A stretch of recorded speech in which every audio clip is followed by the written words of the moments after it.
नमस्कार दोस्तों, स्वागत है मेरे फार्म पर। आज एक विशेष टॉपिक पे बात करने वाले हैं जो बहुत ही ज़रूरी है। हम पशुपालकों के लिए बहुत ज़रूरी टॉपिक है। दोस्तों, हम हमेशा ब्रीड के बारे में बात करते हैं, फीड के बारे में बात करते हैं, गाय कहाँ से खरीदनी है उसके बारे में बात करते हैं, कितना प्रोडक्शन देती है उसके बारे में बात करते हैं। मगर दोस्तों, हमने एक मेन जो बात है, जो मेन चीज़ है, उसके बारे में हमने कभी बात नहीं की। दोस्तों, हम हाई प्रोडक्शन ले लेते हैं, अच्छे दूध की उत्पादन करते हैं और हम उम्मीद रखते हैं कि हमें उसमें कितना मुनाफा मिल रहा है।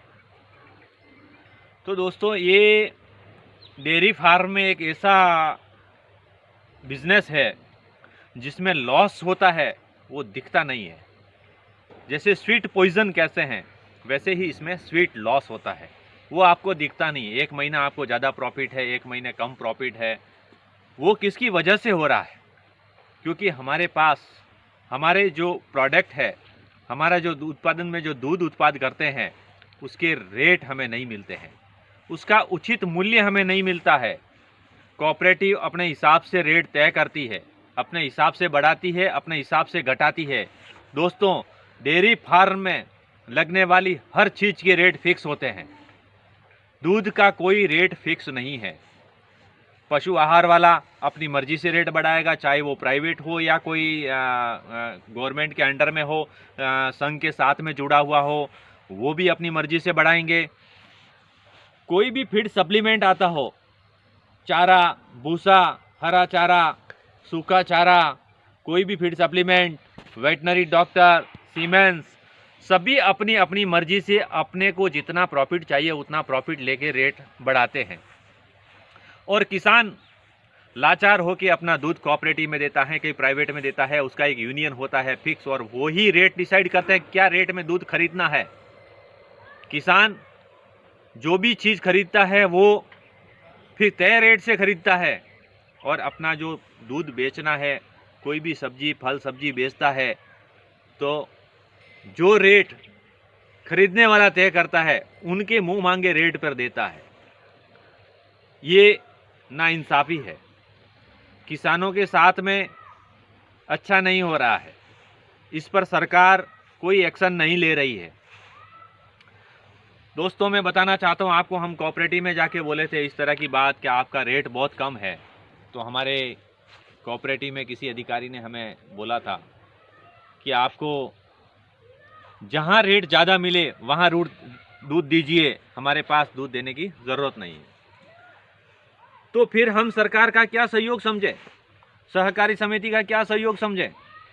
दोस्तों, हमें उचित रेट का दूध का रेट मिलना चाहिए, एक तय रेट मिलना चाहिए, जिसमें हमें ज़्यादा मुनाफा ना हो तो हमें घाटा भी ना होना चाहिए। तो मेन बात पर आएंगे दोस्तों, मेरे कहने का तात्पर्य एक ही है, और मैं एक ही चीज़ कहना चाहता हूँ कि हमारे दूध पर भी, जैसे अनाजों पर, मंडियों पर जो एमएसपी लगी है, मिनिमम सपोर्टिंग प्राइस, कि इसके नीचे इसका रेट नहीं आएगा। अगर इसके नीचे रेट आएगा तो सरकार उसे सपोर्ट करेगी, कोऑपरेटिव को सपोर्ट करेगी, उसका जो नुकसान होगा उसमें सपोर्ट करेगी, और रेट को नीचे नहीं आने देगी, ताकि पशुपालक जिंदा रहे, अपना व्यवसाय चला सके, रोजी रोटी चला सके। बहुत सारे किसान इस पशुपालन व्यवसाय से जुड़े हुए हैं, बहुत सारे युवा जुड़ रहे हैं, लेकिन युवा एक बहुत अच्छा काम कर रहे हैं दोस्तों, जो अपना प्रोडक्ट बना के मार्केट में सेल कर रहे हैं डायरेक्ट, तो ही हम आगे बढ़ पाएंगे।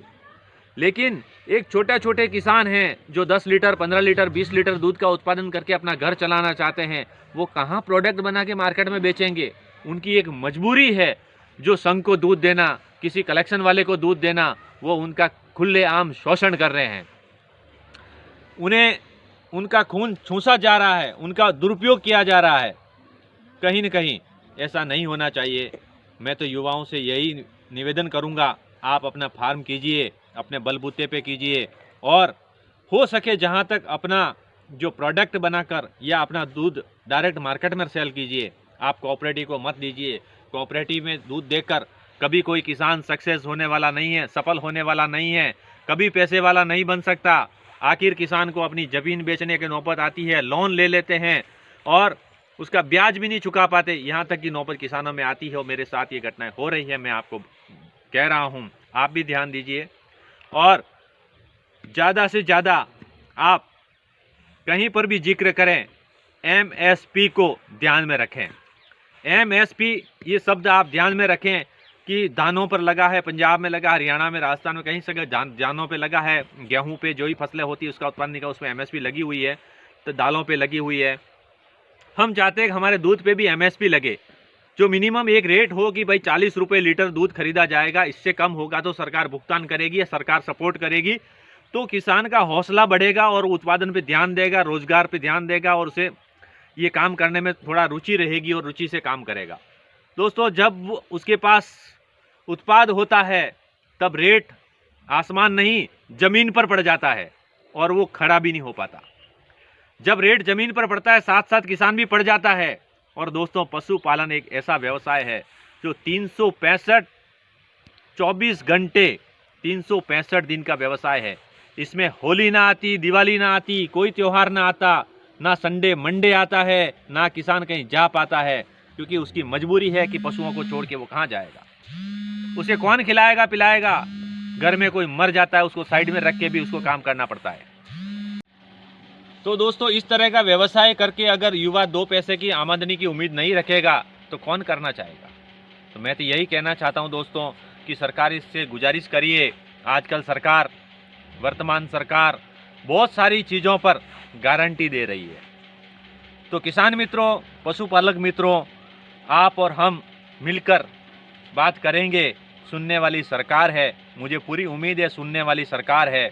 अगर सुन लिया और एक एमएसपी, एक तय रेट हो गया तो हम हजारों पशुपालकों को, लाखों पशुपालकों को फ़ायदा होगा। और आप इस बात को ध्यान में रखिए, आगे से आगे बढ़ाइए, चर्चा कीजिए। कोई भी छोटा अधिकारी हो, बड़ा अधिकारी हो, वहाँ तक इस बात को पहुँचाइए कि दूध पर भी एमएसपी होनी चाहिए। आप कहीं संघ की मीटिंग में जाते हो या कहीं आपकी मीटिंग होती हो या कहीं चर्चा होती हो, वहाँ पर इस शब्द को हमेशा ध्यान में रखना, एमएसपी, मिनिमम सपोर्टिंग प्राइस, ये जरूर होना चाहिए। तो ही हम पशुपालक एक उम्मीद के साथ इस व्यवसाय को आगे बढ़ाएंगे। धन्यवाद दोस्तों, इस चैनल पर बने रहिए, इस तरह के वीडियो मेरे आते रहेंगे। और हो सके तो मेरा निवेदन है कि इस वीडियो को आगे आप शेयर कीजिए और लाइक कीजिए, हमारा हौसला बुलंद रहेगा। हम इस तरह की बात करते रहेंगे। डर के आप घर में बैठे रहेंगे, कुछ होने वाला नहीं है। आवाज़ तो आपको उठानी पड़ेगी, कुछ मांगना पड़ेगा। और हक का मांग रहे हैं, हक का मांगने में कोई शर्म नहीं है हमें, और हमें भी बोलने का अधिकार है। हम बोलेंगे और हक से मांगेंगे। वर्तमान में बैठी हुई सरकार से हाथ जोड़कर निवेदन है, इस बात को जरूर सुने और एक एमएसपी पर ध्यान दे। पशुपालक जिंदा रहे, बहुत मेहनत का काम है और श्वेत क्रांति की लहर हमेशा बनी रहेगी। और हमारा भारत हमेशा दूध उत्पादन में नंबर 1 रहेगा, नंबर 1 है और नंबर 1 रहेगा।